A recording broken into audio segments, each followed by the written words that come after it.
વાવથરાદ પંથકમાં વરસાદ ખેંચાતા ચોમાસુ પાક સુકાઈ જવાની ભીતિ સેવાઈ રહી હતી। તેવા સમયે ખેડૂતો માટે અત્યંત રાહતના સમાચાર સામે આવ્યા છે। વિસ્તારમાં પાણીની જરૂરિયાતને ધ્યાને રાખીને નર્મદાની માલસણ અને ઢીમા સહિતની 5 મુખ્ય બ્રાન્ચ કેનાલોમાં સિંચાઈ માટે પાણી છોડવામાં આવ્યું છે। કેનાલોમાં નર્મદાના નીર પહોંચતા જ ચોમાસુ પાકને નવજીવન મળ્યું છે। સિંચાઈનું પાણી ઉપલબ્ધ થતાં જ સમગ્ર પંથકના ખેડૂતોમાં ખુશીની લહેર ફરી વળી છે।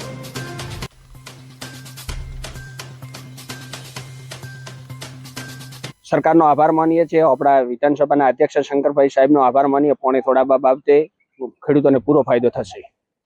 કયા પાકોમાં કેવા પાણીની જરૂર હતી? બાજરીમાં, મગફળીમાં પૂરેપૂરી જરૂર હતી સાહેબ। આ કઈ કેનાલ છે ને કેટલા ગામોને પાણી મળે?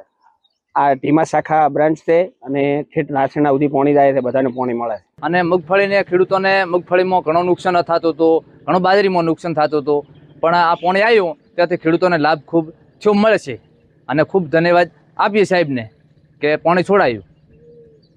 જે પાકમાં પાણી જરૂર હતી? મગફળીમાં, બાજરીમાં, આ બેમાં તો ખાસ જરૂર હતી એમ।